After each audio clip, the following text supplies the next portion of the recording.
Hey guys, welcome back to Key Speaks Podcast. It's your girl, Kate Francis, your host, and I am back with another video. This time, my big sister, yes, she is back again. Y'all know I love her. Like, I always love her. And we're here for episode 2 of Be True to You. Y'all know her already, but I'm gonna let her reintroduce herself before we get right into it. Okay. Hey, y'all. Hey, I'm Angela Lewis Warren. I am the host of the Be True to You talk show. I am a mother. I'm not a mother, but I mother children. When I say that, because we say I'm a mother, I'm more than a mother. And so I have 3 children. I'm married of 29 years come November. Whoop, I'm a whoop. child of the Most High God. And most of all, I'm a sister's keeper. That's who I am. Yeah, for sure. She encouraged so many women, inspires so many women. She got a lot going on for herself, y'all. Yeah, life is life and don't. For you too, Period. it's saying what is going on in this world. I know, but we just have to stay the course and keep the faith and keep showing up. It is hard to show up in the storm, but I made a post is that every storm runs out of water, and every lie runs into truth. And so with that, we just have to stay the course and know that God said that He will get us through it. He never said that we wouldn't have to go through it, but He said He'll be there with us as we go through. And so that is what we have to do in this age of the season, the world, what's going on, the chaos in the world, the chaos in our life. If we didn't have Christ, we would feel hopeless, I feel. Oh yeah. Yeah. You talked about storm not lasting. Every storm got to come to an end. And though the wind may blow, you know what I'm saying, the rain may come, it's the ending to it. And it's glory on the other side. Being true to you, how do you stay true to you in the storm? Like, I know sometimes, like you said, life be life. And sometimes you're not yourself. Like, some things come to shift your emotions, shift your, your perspective and everything. Are you just, when it comes to being true to you, are you just dealing with things as they come? Or is like a standard, like a set standard? It depends on what it is. It's funny that you asked that. I was telling myself the other day, I'm really going through something that I cannot share. But what I do is I allow myself to sit with my emotion, right? I don't try to jump up and just keep going on like life as usual. No, when you are experiencing things, you got to sit with your emotion. You got to sit with that, whether it's hurt, whether it's tears, whether it's sorrow. You have to sit with that, because if you don't sit with that and you continue to try to do life as usual, you'll end up causing chaos. You'll end up hurting someone. You'll end up hurting yourself. You'll allow your emotions to be out of control. And so I let myself, like I tell myself, I give you 3 days to cry. Right? I heard that. Yeah, before. I give you 3 days just to sit there and cry, and after that you got to get up and get yourself together. But should you put a specific time? Like, is that, because I know, like, even dealing with grief, like, some people, it takes them longer. Like, it do, and everything is different. But even in the Bible, it give you 3 days to mourn. Listen, I just heard that. I'm gonna have to go read and look. Yeah, because I know some people. Yeah. I think I read somewhere it said with somebody was like 70 days or 30 days, something like that. Yeah, like 3 different times it mentioned. Give you time, and then, like I say, everything varies. But I remember when I was dating people and somebody would break up with me and break my heart. I was like, 3 days. That's all you get, 3 days. And I just think certain things just, that's all I'm gonna give it. I'm gonna give it 3 days. Do I still have to endure it? Absolutely. But 3 days is gonna keep me down for 3 days. So that's 3. You're gonna give yourself time. Yeah. You're gonna give yourself 3 days to like just deal with it. Oh, okay.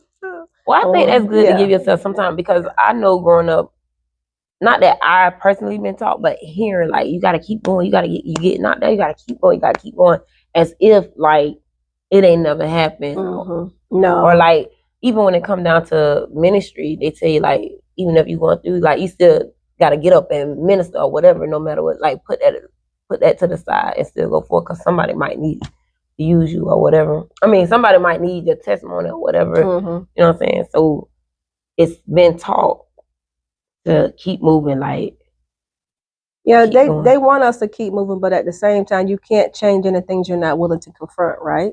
And so if you want to change something, you got to confront it. You got to stand firm with it. You got to face it face to face. And so sometimes that takes you moving, and sometimes it takes you standing still. And I get when we are a leader, yes, you got to keep ministering. Even when we're suffering and when we're in sorrow, we still get up and go to work.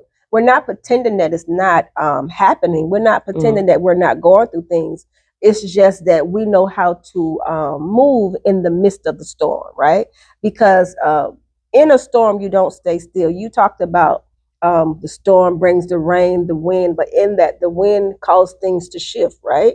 In that, the storm, when the rain come, it washed away some dirt so you can see some things. So all of those things are necessary in the storm. And so all of those movement, all of those emotion is necessary when we're going through struggles. We just have to learn how to work it in the midst of our situation. That makes sense? Yeah, it makes plenty sense. You said even with that, we still have to work it because God calls all of that somehow to work for our good. The rain, the wind, fire, whatever it is we go through, He calls it all to work for our good. But when you mentioned about give yourself 3 days of mourn or grieve or whatever, and you're going through it, like you really going in, like how far do you tap into your emotions? Like, I tap in. First of all, I have a therapist. I literally have a therapist, and I had a session with her. And when you don't sit with your emotion, when you don't sit with what you're feeling, I think we come to be a little delusional, or we become desensitized. We pretend, right? Yeah. And I think I said this before, that our religion, our belief have us pretending and not facing reality. Because every time we say it is well, we understand that we're not, want to wallow. We're not trying to tell everything, or we're not trying to be the negative Nancy, that we say it is well. But at the same time, it is well also make us pretend. And in that pretending, we stay sick, we stay unwhole, we're not truthful to ourselves. And because God given me be true to you, I can't pretend, right? Do I share everything with everybody? I don't. I would, be wise. But it's not wise, right? And so some people can't handle your testimony. Yeah, some people can't handle. Yeah, they can't. They know what it is you're going through, and then you got judgmental people like that, like, "Oh, why you going through this? What you done did?" You know what I'm saying? Yeah, those people, I don't care about those people. I don't care. Y'all know that was going to come out. I don't care, okay? Because those people, most likely, what I find out, people who don't like your testimony, is because when you share your testimony, it shines a light on them. And a lot of people are experiencing things that you and I are experiencing, but they don't want to talk about it. And so when we talk about it, it makes them feel, whether it be anger, whether they want to judge us because they think that people don't know what they're going through. And it makes them feel good to point a finger at somebody else instead of at themselves. And also, when people don't like me because of my testimony, I realize that you didn't like me from the start. You're just using my testimony as an excuse to say you don't like me. Yeah, I get that. But honestly, some people just can't take what you've been through, or like they take what you've been through or what you're going through or what you're experiencing, and they judge it like you shouldn't be going through that. Like, why are you going through that? Like, not being that they don't like you, but because of that, because of what you're going through, or because they don't like, they want to say what you doing wrong. They draw back. You sinning. You doing something wrong. I remember it was this guy that went to our church, and he had a lot of influence on the people and everything. And somehow his past came across this one individual. He had went to jail for something, and it started to get out. Now everybody like pulling back. Hold on, he went to jail. And then they started to pull back because they can't take the person you used to be. But if they only knew, like, everybody came from somewhere. Yeah, a lot of people are very judgmental, and that's because they're small-minded. And I think for you to listen to someone's testimony and decide that you don't want anything to do with them, I mean, everything is not black and white. Every testimony is not black and white. But for you to simply not like somebody because of their past, just remember God didn't like some things you did in your past. And it's your past. It's not where you are. And some pasts are hard. You know, some people don't unalive some people, and so you may look at them different. Some people have violated some children, so you do look at them different. So I understand certain things, but to just not like someone because they're going through, God allow us to go through whatever we go through. One thing about your life and my life, whatever good, bad, and different, God already knew you was going to go through it. He knew I was going to go through it. He knew I was going to have some emotional issue, but yet he still called us, right? And so nothing happened without God allowing it. And I think when we start looking at things, that when people have gone through things in their past and they've came out on the other side and now they're living for Christ, they're really living for Christ, not talking like they live for Christ, but really live for Christ. We got to understand that God allowed that for that person good. Everything happens for our good, good, bad, and different, no matter how it feels. You was created for the life you live. I can't live your life because it was not ordained for me. My life, I was built for this life. Everybody can't handle what I go through. Shoot, sometimes I feel like I can't handle it. But because God built me for it, I'm still standing. And so when it comes down to someone's testimony and you're not liking them because of their testimony, check yourself. Evaluate yourself. That's what I would say. That's true. Evaluate yourself. We just got to be also careful. Because like she said, like we started out with life be life. And sometimes we have to go, what we go through, sometimes if we don't deal with our emotions, we begin to build these like calluses. Some people become bitter because they just keep on going. They ain't actually dealing with what it is they're going through. Or like for me, for instance, I have been going through this financial situation, like transitioning from doing the hair and trying to do something else. And there was times where I was without, and start feeling like I'm getting down or whatever, like I'm starting to get down, but I immediately shake myself, or sometimes God give me a song or whatever. But that same feeling would come often. And that's why I asked you earlier, how deep do you get in, like deal with your emotion? Because sometimes I just feel like, man, I just want to feel bad. Like I ain't got it right now. I just want to, kind of soak in it. You want to sit with that. You want to sit with that. But in the midst of sitting with that, because you and I know Christ, right? We're different from just sitting with our sorrows, right? Because I'm telling you, I was sitting in my sorrow one day. I didn't get out of the bed on a Sunday. We had church on Zoom. I mean, I zoomed in, but I'd had my mic off. I had my camera off, and I literally was crying and laying in the bed. I didn't eat breakfast. I didn't eat lunch. I think around by 8 o'clock, my husband was like, you got to eat something. First, my mom came in like, you got to eat something. So I eventually ate something. But what I'm saying is that you go through that. I allowed myself to feel that. I allowed myself to cry. In the midst of me crying, I'm talking to God. In the midst of you feeling low, you're talking to God. And in the midst of us being honest with that, not, you don't have a dime, but you walk around here like you got it. You telling God, I ain't got it. And I don't like the way this feels. And that's how God can handle us, because we're truthful with God. And trust me, I really believe that the more that we focus on what we're saying to God and not what people see, we come out faster. Yeah. And so I just talk to God. I'd be like, this hurt me, and you said, and I don't even know why I pray, because you say that everything worked together for my good, and I don't see how this worked for my good. You said we ask, it shall be given. I asked you, and you ain't give it to me. So it's like, why pray, right? That's what the enemy wants you to think. Why pray? And I say God is in control of everything. Every good thing comes from him. Everything happened, he allowed it, right? And so with that being said, there's no need for us to pretend like we all, when God already know. When we pretend, it just delays. You stay stuck. Yeah, it just delays. Like stuck. I remember going through some temptation. Like this was like early on, and maybe in my marriage, like early on in my marriage, and I was like kind of trying to deal with it on my own. But then I started crying out to God, and I feel like it almost immediately, like he brought me out. Like he gave me a way of escape.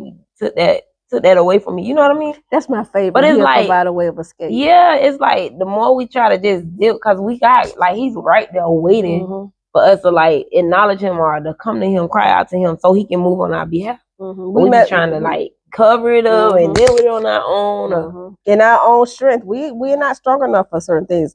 Even though Paul had a thorn, but yet God was able to keep him in that. But he took that to God. He talked to God about that. He didn't try to pretend like he can handle it on his own. And I think because we're so trusting in him, we rely on him. When we come with our truth, he's able to take care of us. Almost immediately, yeah. I like how you talked about your temptation and because a lot of people like to pretend like, you know, my husband and I have been married for 29 years. November 2nd would be 29 years. But we've been together already. She don't even look like it. Thank you. 29, how you been married 29 years? And God alone. Look like you about 40. You love me. Early 40. I know you love me. I appreciate you love me. Yeah, but when I tell people the reason why my husband and I was able to stay married, because the things that I did not like, I voiced it.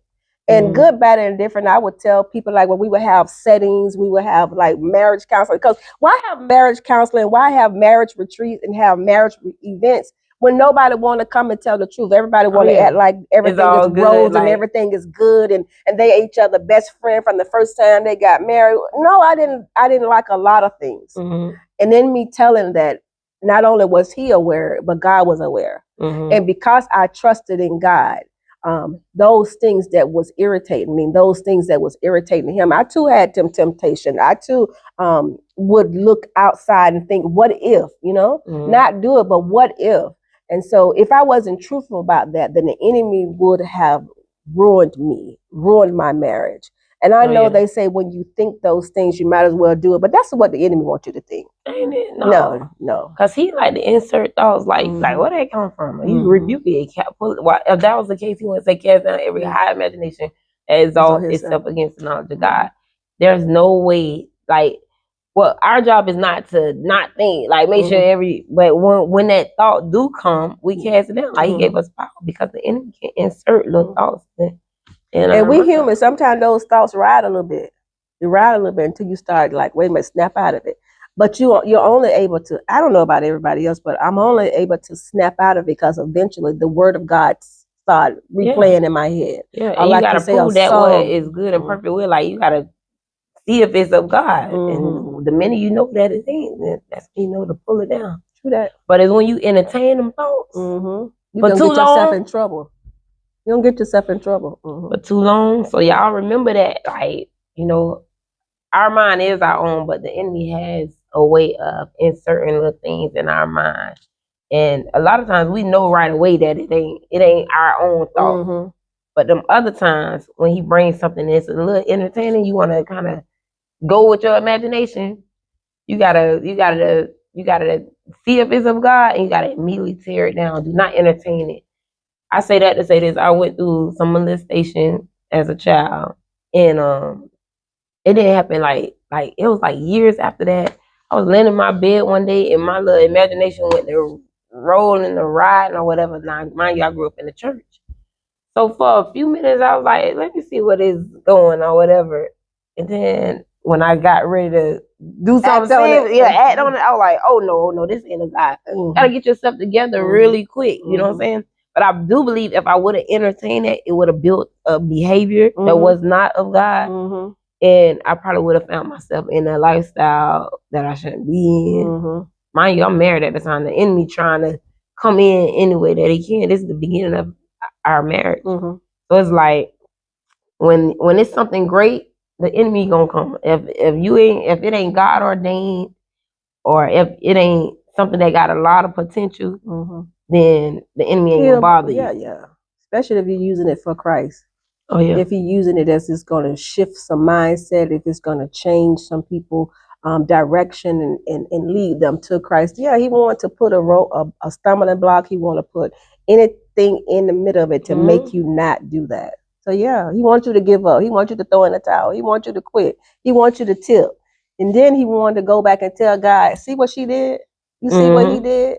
And so yeah, tell God first, honey, because when you tell God, then the enemy has nothing that he can find in you because you already told the papa. Yeah. That's about it, though. Oh yeah. Mm-hmm. So in that being true to you through trials, tribulations, tests, temptation, all of it. All of it. All You of it. gotta stay true to you. There's no other way. I think that's what people get it mixed up. They try to handle things how their mama handle something, their sister handle How something, they and was how their brought up. leaders handle, and they're looking without instead of looking within, right? And the only way you can be true to yourself is looking looking at yourself. You can't look at people and say, this what truth look like, because that's her truth does not necessarily make it my truth. And we just don't like, again, to sit with ourselves, examine ourselves, judge ourselves. And in judging yourself, you're gonna find your weakness. You're gonna find those things that you're shortcoming of it. And then you have to be honest, like, dang, Angela. Mm-hmm. Dang, Angela. You shouldn't have did that. Or you shouldn't have said that.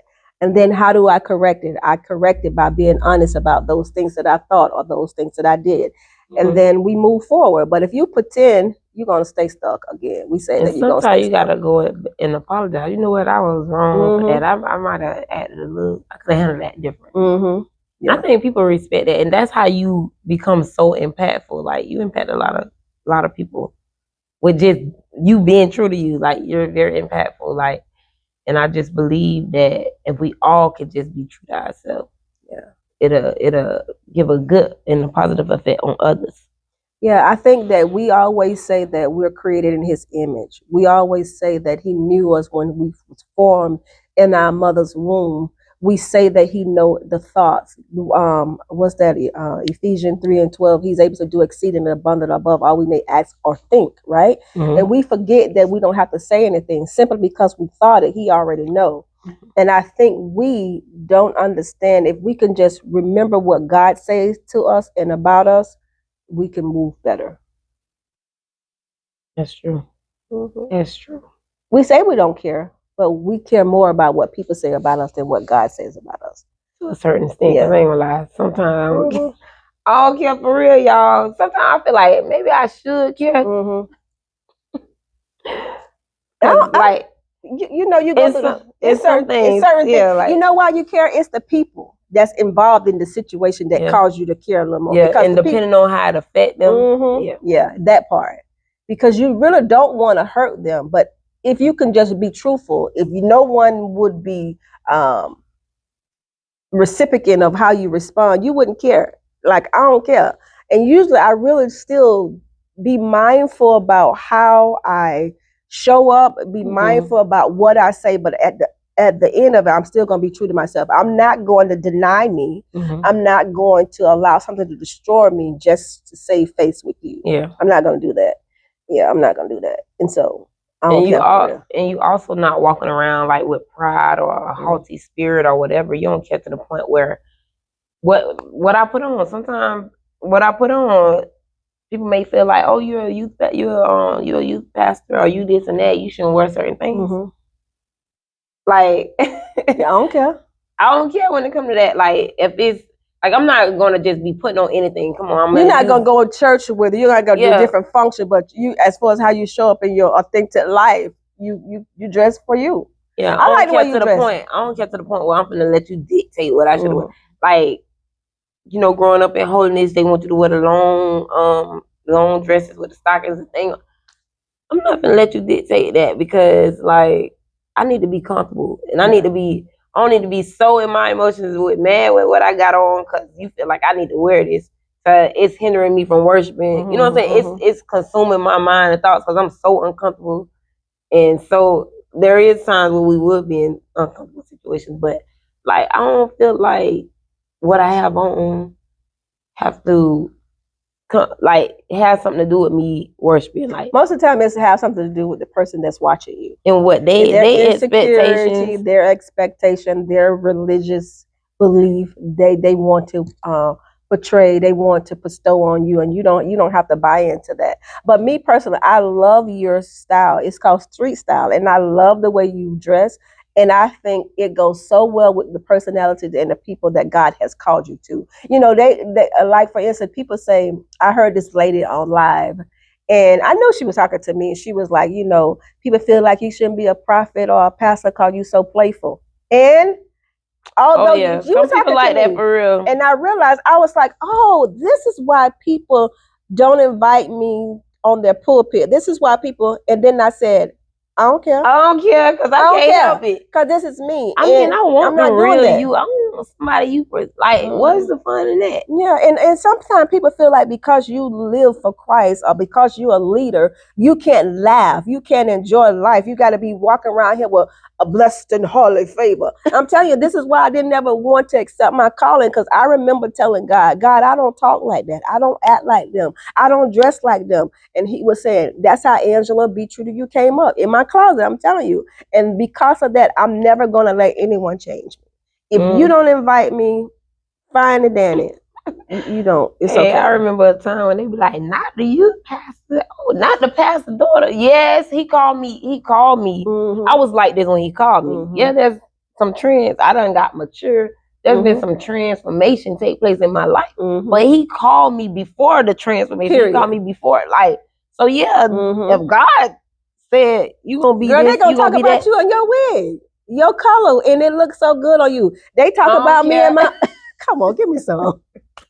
They will find anything because we don't look like them, or mostly because we're bolder than them. We're able to walk in our truth, and we don't let people dictate to us. Now, your mom gonna tell us to put on some stockings, we're gonna put on some stockings. You know what I'm saying? As they do it wrong. Do as in do it wrong, do as in wrong. That we do that. We understand that. We know protocol. But at the same time, some people are so bound by religion, so bound by tradition that they don't even like the freedom in you and I, because they wish they had the boldness to be free. Mm-hmm. They wish. This is why most first ladies look like they're 10 years older than what they are, because they're so busy. And I'll be like, listen, take that off. Tighten that up a little bit. Shorten that a little bit. Take some of that material off. You don't have to. That does not make you holy. Just because you have on all that. Then they, like I said, meaner than the junkyard dog. Okay, sleeping with Tom, Dick, and Mary. But they think because not the dress Harry, code, but Mary. Yeah, get it? You got it? They think because the way they dress that they're holy and they're trying to fool people, but you can never fool Christ. And you can't fool some of us because God has already given us a spirit of discerning, and He talks to us.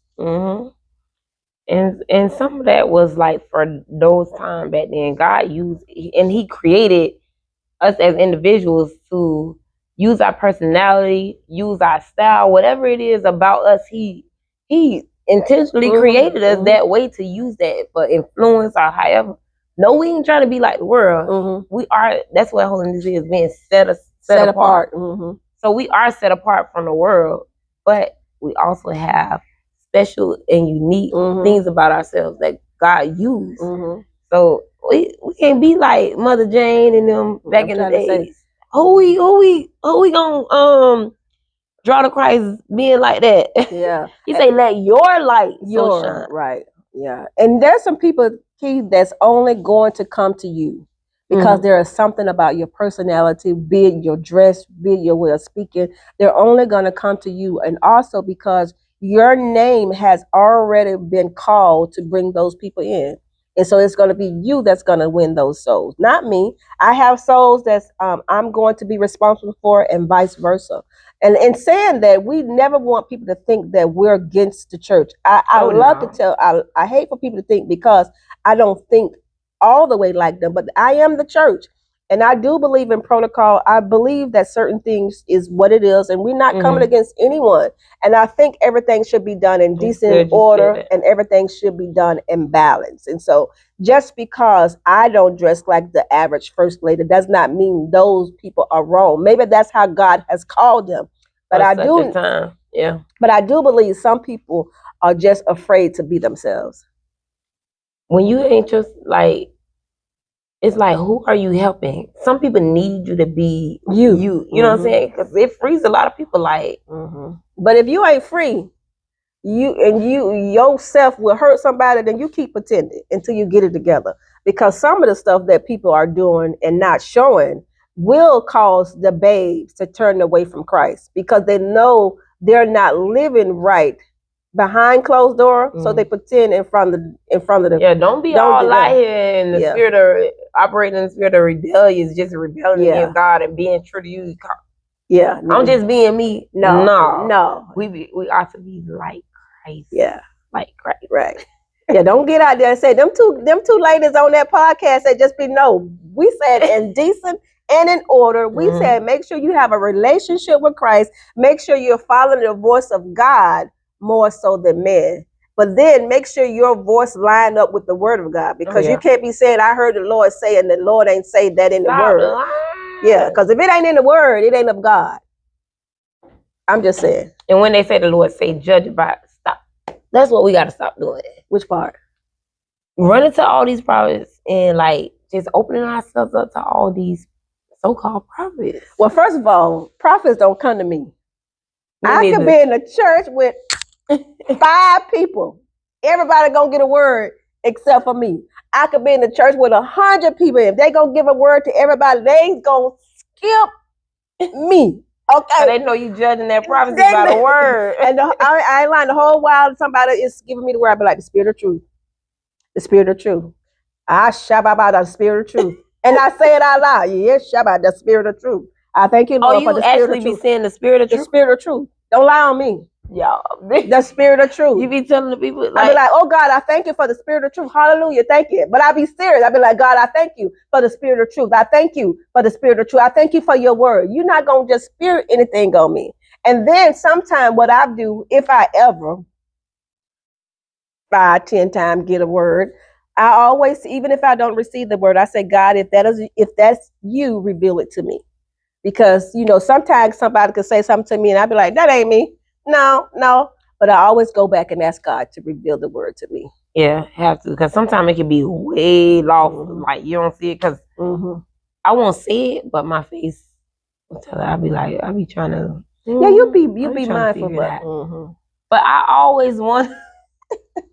I always was trying to figure out what's the appropriate way to, like, not necessarily reject the prophecy, but, like, what will be the appropriate way? Like, if it ain't, you talking about the spirit of truth? Yeah, I don't be like the spirit of truth, but I be like, Father, the spirit of truth. God, let me tell you something, because one day I was being prophesied to or whatever, right? I guess it was prophesizing. They was speaking to me. And I just knew without a shadow of doubt that it was like a lie. Yeah, like, bro, what did you talk about? I think I went to church with green hair in my head. He didn't think he was saved, did he? He saw the wig. So even when I went to go sit down, I'm like, man, he see the wig. He see the green hair. But I was thinking in my head how I was gonna get out. Like, I really wanted to tell him, nah, bro, you wrong, like, you off. But I'm like, that man gonna think I got a demon. Like, if I, you know what I'm saying? I always thought, like, what would be the appropriate way, like, to be like, it all depends. Sometimes God don't even want you to. Yeah, sometimes you just got. That's what I do majority of the time. And you got it. Like I said, I love to say this. This lady said this years ago at a church I used to go to, and I keep saying it: eat the meat and spit out the bones. That you know is good. That you need. You eat it. That you know is poison, meaning it's not you. It does not pertain to you. You spit that thing out. You just let that thing. Yeah, just let that bygone be bygone. But most people know, because most people. It is sad to say, prophecy go off your emotion. When you say something, then they be like, oh, so they keep going. Or if you say something, if they say something, and you just be looking at them like this, they'll be like, no, I got that wrong. So they're really going off your face expression, your emotion, and so that's why you gotta learn how to be in Jesus' name. And then that little, you see that little smirk, like, oh yeah, I'm recognizing. Let me go ahead. Yeah. They probably be thinking that in their head. They don't bother. I'm telling you, they don't bother me. Let me move on. Yeah. Because it's some people, they feed off that prophecy instead of feeding off really a real relationship. Some people don't hear God for themselves. So they literally go from church to church, event to event, hoping for some direction for somebody. And if they need that, so be it. But at the same time, you got to mature and learn to hear the voice of God for yourself. And when you do hear it, it feels good. Like, okay, God, like, that's God. Like, he heard me You know what I'm saying? It brings like confirmation at times. It's refreshing. Like, okay. Yeah, because I used to be like, God, I ain't saved. You don't never send nobody to a word. Give me a word. You don't never have nobody prophesy to me. Am I saved? Because people are like, oh, I saw this people in the grocery store and they just came up here and they gave me a word. I'm like, God, nobody will never just walk up and give me a word. So sometimes is it the mug? You having the mug? Mean mug? I don't know. I don't think I have the resting face. Okay, but it's like that for me at times. But it's like they be studying. Like it's like they the whole time they up. They looking or seeking God for a word for you. But sometimes they able to say a little something, and sometimes it's like not. But I know they be wanting to prophesy to me. Yeah, if I get a word, it's from somebody who like know me, right? Like they know me. But for strangers or guests, prophets, you might as well be in black brown. You can see me. You can see me. They'll see me. They'll see me. They'll see me. What you want? You would like to hear from a prophet every now and then. Every now and then, but you ain't like big on it. Like I don't. You know, I'm not a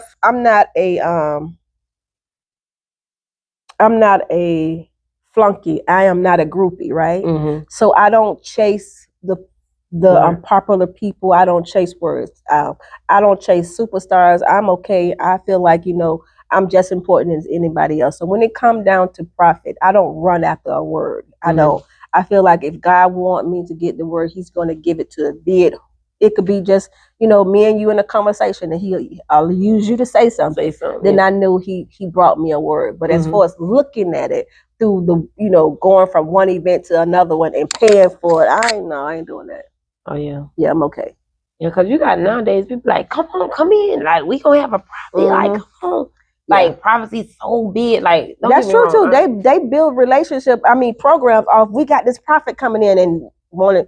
I used to go to a church that used to fly a prophet in from Africa and think everybody would come in. Literally, everybody would come in because the prophet was there. Then they want you to give $1,000. They want, and stuff like that turns you off too. That's stuff like that make you stop believing in everybody. So they really have to show the fruit. They really have to me, you got to be on it for me to be listening to you. Yeah, and I'm sowing because I give out of the abundance of your heart. Like God honors like what you give from your heart or whatever. But it kind of put a bad taste when you got line and beg for this. Yeah, and then I feel like a lot of these so-called prophets are men of God, women of God. They live in lives, and then when they come into our churches and stuff, we getting in these seed lines, and we just basically sponsoring their lifestyle. Did you hear about the prophet David? That just got arrested for having lines, people at his place, at his compound. They're arrested for that? Compound, and he literally was like using the money that people was given to sowing for his lavish life. He was had a call center in his house, and people had to, like a call center, you had to make get so many donations a day. Yeah, so a lot of people are really putting bad taste in people's lives. Because you still got some people that like they do it like to push you to give or encourage you to give. That's different. But when you like doing it because you gotta I'm gonna prophesy to everybody in the building because I need to make $50,000. You know what I'm saying? And they looking at scanning the audience. I done seen, just not to put the church out because like I'm for the church. Like I'm 10 toes. They're gonna come at us. They're gonna come at us. 10 toes. They're gonna come at us. Church because listen, I am the church and we just call it not the bull crap that be going on. And I done seen people like really scan the audience, and when they look at you and you look like you got some money, they be like, oh, God say sow a seed of this or whatever, or sow into your business. Sow a seed into my life for your business. For your business. Like what? They do it. I mean, your life, keep in mind, I believe you have to sow a seed. I think anything that gonna grow starts from a seed. I do believe that seeds are necessary, but I believe whatever seed that you're gonna sow, God had already told you before you went to the event, or you already know. Like when you hear, it's like a confirmation. Like, yeah, I kind of knew that's what it was. But so for somebody to make you feel like you got to give something that you don't, that you doing IOUs and you doing vouchers and you doing promissory for money that you don't have, you writing a check and hoping to get them. No, that's not of God. That is not what God wants us to do. Yeah, like what is that? Yeah, but that ain't that. I ain't gonna do that anyway. But definitely so because you want to see the ministry, you want to see the kingdom of God advance. You know what I'm saying? And not all the time so because you want something in return. Right, because you love God and you want to give to the work. You know what I'm saying? Yeah. Sowing is necessary. I don't want nobody to think that I feel like you can just keep going from service to service and not sowing a seed. And you shouldn't mind sowing a seed in something that you believe in. If it's a good ground, if you feel like it's not a good ground, that you don't want to put your money in, then you don't need to be going there anyway. And so I do believe everything grows from a seed. So seed is necessary. Yeah. So we just saying all this to say that sometimes you got, when being true to you, you got to advocate for yourself. Don't be so scared to speak up when you see some craziness going on, some injustice or whatever. Like you can be true. Like you don't have to sit there and take it, even if it ain't against you, it's against your neighbor or somebody. You can stand up and advocate for yourself or for your neighbor. But we ain't here to like put down the church or whatever. Yeah, that's basically what I'm saying. Advocate. Don't be rude when you do it though. Yeah, be humble.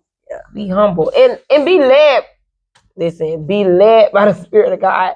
Don't be out here rebuking these leaders and these men of God and women of God, because sometimes they don't have no respect for the women of God. Yes. Yeah, you gotta be spirit led, and you gotta always like in the spirit of meekness. Like the Bible say, do everything in love and kindness. Lead with love. So you can still be true to you in a humble and respectful way. Lead with love, baby. Lead with love. That's it. Yeah. So I want to do a like activity. Maybe we can do some acting. You want to do some acting? What we acting out? How to rebuke them without rebuke? Oh no! I would have to be. I would. Just joking. Wait, who? I would have to be the prophet. I don't know how to do it in decency. Okay, yeah, you be the prophet. I'll be like, I can't. Okay. No, we ain't doing that. What we gonna do this? Because we don't want it to be about we don't. On your everyday, on your everyday life, like say you going through a trial, you going through a storm, right? And you feeling like real discouraged. And you feel like you've been in this trial for a long time. And you want to be true to yourself. Right? True to your emotions, true to what it is that you're experiencing or what you're feeling while you're experiencing what you're experiencing. And you still got to show up for, let's say, work. Work or... Work, this is perfect. You got to go in and sing or something. I don't sing now. Now you know you can sing. Y'all, she can sing. I don't know why she plays. I don't be singing, but say for work, right? I go to work and most of my clients they're my friends. So they be real talkative, real talkative. If I'm going through and I'm really trying to hear from God, or I get this ill feeling in my stomach, talking just get on my nerve. It aggravates me. And so I need to be able to hear. And plus, I don't want to be so emotional. So when my customer come in, I be like, "Oh, girl, not today. I'm gonna turn this music on because I ain't in the right headspace. So I'm gonna turn my music on, and today we gonna get some Jesus today." They be like, oh, "Okay, all right." So it just being truthful. I never show up in the places like, "Oh, girl, everything is all right." I be like, one of them days is one of them days, but I'm gonna give it what I got. And so this is how you be true. You go to sing. Mostly when you're a singer and you're singing for Christ, when you minister, you're going to tell the people every day is not a good day. but yet we still show up in God. Every day is not a great day, but I still trust him in the midst of this storm. I'm going through a storm, but I know God is going to bring me out. That's what being truthful is with yourself and being true with who you are. Not when you see me and I know that I'm about to get evicted. I know that my car just got repoed. I know that my husband is cheating on me. I know I just got beat up in the bathroom. I'm not going to show up on the scene. Hi, how are you doing? I'm like, girl, life is girl, life is life. But in the midst of life is life, and I'm going to trust God. You know, he said that we have it because we asking and he'll give it. And I'm gonna need God to give me $19,200 because the money is lacking right now. Those things, people feel like because you say you ain't got no money, you said that you're gonna stay broke. You be like, no, I need that money to come in today, Jesus. You know, so that's how. And you ain't going in with no pity party, like, man, like, cause some people do that when they going through and they feeling like, damn, they're coming. I ain't really got just so. They want people to give to them. They want people to give to them. That's them using spirits. That's what them is. Them using spirit. They want what people you tell them? What you tell them? I be like, I ain't got it either. Trust God. Trust God. He gonna make a way for both of us. You know, because you know those people, right? If God he gonna tell you now, this ain't this. She trying to play on your emotions. She trying to play on your sympathy. Because you see it, yeah. But even in that, even just because it's a good thing does not mean it's a God thing, right? So even every time we give somebody some money, we need to ask God before we give it to them, because God could be trying to teach them something. God be trying to make them rely on Him, and we keep intervening. So you got to know who you're dealing with. Yeah, and then you got some people come in. Oh, girl, not today, cause I ain't in the mood, and they come in and just tear down the whole what you call it, corrupt the whole atmosphere. Then you be like, baby, would Christ handle it like that? Would Christ handle it like that? You good? You good? You prayed this morning? Girl, I ain't good, girl. Come on, I ain't got okay. Let's pray. Don't preach to me today. Let's pray. Let's pray. I don't want to pray. I want to fight. Your flesh. Your flesh is showing the day, sis. Your flesh is showing the day. And most likely, I've had those issues. I do this. I don't believe, because some people show up according to the environment, right? And when you know you're dealing with a roof, rah, rah, rah, the worst thing for you to do, roof, rah, rah, one of those. I ain't about that. You one of those. You don't never confront those people in front of people, because that gives them they pride already. Yeah, they pride is going to show up, and that gives them audience to show up the worst. So you be like, come on, let me talk to you, and you pull them to the side, and people can receive you better. Yeah, they do. And so it's all about everything got to be done in decent and order, and know who you're dealing with. That's it. Yeah. See, y'all, she needed her own little coaching thing. You need to do a be true to you coaching. Girl, get out my business. Because some people don't even know how to be themselves. I'm licensed. I'm a licensed coach. Okay. I need to do something, but I don't even know to me, I cannot fathom why it's so hard to be true to yourself. There's only one of you. To not be true to yourself is so taxing. It's tiresome. No, but I believe like people, because they don't really know who they is, they always had like somebody to look like. I don't know. Some people just don't have no idea or who they is. Like they're not in tune with how they feel or whatever. They just see somebody that they want to look up to and they model that. You can model it, but you don't have to. Or they strive. You can pick. Be like you learn a little things from my dress code. I learn a little things from this. I watch ads. I see. Oh, I like that. I learn how to put that together. Then I take it and make it my own. Right. Yeah. But to try to be 100% like somebody else is. You're gonna be schizophrenic. You're gonna be crazy. You're never gonna be find yourself. You don't do that. But I really find it hard. I find it hard. But coaching is in that area is necessary. Oh, okay. I find it hard to be anything but that. Just like they say, the only person you could be, because everybody else is taken. So why not be you? That's why I like being me. But you don't think people adapt to their like surroundings, and like even say you going to a certain school and people adapt. You pick up habits. You adapt to like your surroundings, like even how they dress at school. How certain girls look or whatever. You don't think everybody kind of experience a little bit of that? Yeah, I think everybody experienced some of it, but at the same time, Girl, I don't know nothing but to be true to who I am. I don't know. I can't understand it because I told you it's sometimes that I wish I could just shut up. You know what I mean? Like not always be truthful to not so much to myself, but I'm so truthful to people, right? Like if I'm in a conversation, I'm not gonna lie to you about a situation, or I'm not gonna lie to you about what we're talking about. You know, some people would really put on the front. You mess around and ask me how I'm doing, girl, you gonna get how I'm doing. And I wish I could not be so truthful. I wish. But when I'm not truthful, when I can't express myself, when I can't be truthful with my emotion, it caused me to be angry, right? Then I feel like I'm pretending. I feel like I'm being phony. And I don't like that feeling. I don't like having an issue with you and not being able to tell you, Key, I got an issue. I don't, because when I have an issue with you, it's gonna make me not want anything to do with you. It's gonna make me angry towards you. It's gonna make me, you know, and I can't do that.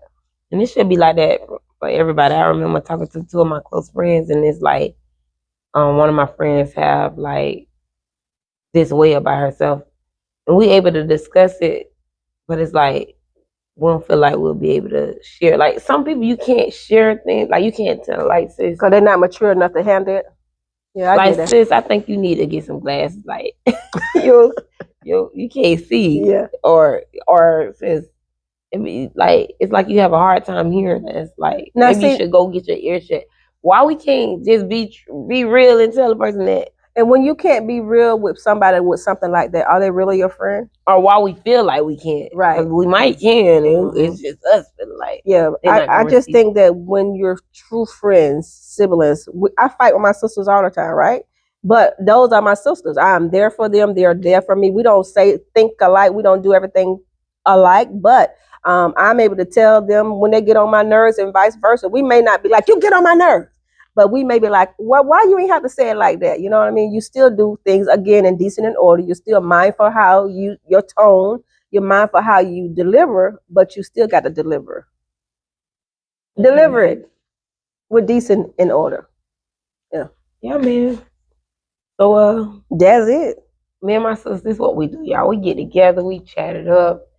No real agenda, just to encourage you guys. And we're going to do this a lot, okay? Because she's going to come back on Beat You to You. I love this. I love the realness. And I like the idea that it's just conversation. Like, even on my show, I don't like to ask a lot of questions. I like to listen to what you say, and then I may respond to some of the things that you say. Because sometimes questions make you pretend, again. And we don't want anybody to feel like they can't be themselves. Yeah, keep watching her, y'all. Y'all ain't gonna have no choice but to be true to you, true to yourself. And we ain't pretending with no podcast. It is what it is. We ain't got no agenda today. We just wanted to chat it up, get on here and talk to y'all. Yep. Or talk to each other. And y'all listening in. We're gonna talk about fashion, okay? Because I know y'all follow her, right? If you don't, you ought to. And if you don't follow her, honey, follow her husband, because he debut her daily. And I love her street style. And I think that's what's going to draw the youth. I think that make people feel like it's attainable. And it's a lot of people that don't come to church because they feel like they're not going to be able to wear the 3-piece suits or the long dress. And they feel like they're not going to fit in. I think you are so necessary. Right? Even with your color hair today, you know, you was like, you know, the hood wig, but that's, people are wearing those colors. So you are approachable. And I love that about you. I love it. You know, I didn't even know this was considered street. I be dressing. It's called street style. All kinds of ways. The reason why I know that, because, you know, I used to want to be a model. And then I do fashion content. And when I look up pictures and poses and dress code, they'll tell you whether it's street style. And so you got street style, and I love it. See how she go coaching again. I ain't even know, but I'm gonna go check it out. Yeah, I love it. I can, you know, add some more emphasis. Yeah. But y'all, she talking about my style. But every time I see you, you put it on. You think so? Yes. Thank you, sugar. You got this nice, soft, elegant, chic. Well, you gotta.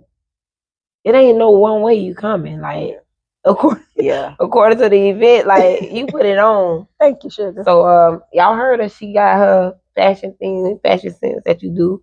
Yeah, it's called Doing Life with Angela. But I'm gonna start back more with fashion. So Now that I have a photographer, because my husband don't like to take pictures like he used to, but now I got a new photographer. His name is Edward Francis, and I'm sure you're gonna be able to follow him. What's it? You know what?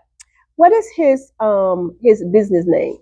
Is EF Photography. That one, EF Photography. You guys need to get with him. He has a location. Not only do he do in-house studio, but honey, he do lifestyle photos. Mm-hmm. What is lifestyle? He take you out in the streets and shoot you. And baby, the lighting is amazing. So now that I have a new photographer, I'm going to start back doing my lifestyle contact as far as fashion. Stay tuned. I wouldn't say a new photographer, but now she got an additional. She got a second photographer. He new to me. Okay, he knew to me. He been around for 10 years. How long you been doing? About 10 years. Okay, y'all hear the cameraman in the back. He been doing it for at least. My husband here too, y'all. He's shaking his head. Talking about, it's been longer. So it's been about 15 years of him doing. Look at me, don't took over. That's why you don't let pastors on your platform. And it is what it is. We family. But for real, you got to give honor where honor is due. Mm-hmm. And if you're looking for someone to do events for you, you got the right person. Honey, you can have him and my husband. You can't go wrong. Yeah. Okay, so stay tuned. And we're getting ready to do something with the marriage couples. And so we're ready. Yeah, y'all. So y'all gonna see a lot of us and a lot of us with our husbands, our spouses, and some other married couples. Y'all, it's gonna get real. Yeah, and tell us if you want us to do this key and Angela segment once a month or something like that. I think we should do something. Whether y'all want to or not, it's gonna be. I think we should do that. We should really do that. We should do flyers, and we should come together. And I think we should do a live event too. Oh, let's do it. It's already done. Yeah. So y'all stay tuned. Make sure you like, share, and subscribe. And put in the chat like some hot topics that y'all, because we talk about everything. We gonna be real on whatever you want to talk about, whether it's, I know we do a lot of talk about ministry things, because that's just that's who we are. That's our lifestyle. But we tapped in, we tuned in with what's going on out there as far as the culture, church and the culture, music, industry, dress fashion, code, all of that. Yeah, so put in the chat what y'all would like for us to talk about, what you would like to hear from us about certain situations. And again, like, share, and subscribe. And until we meet again, we out. Bye.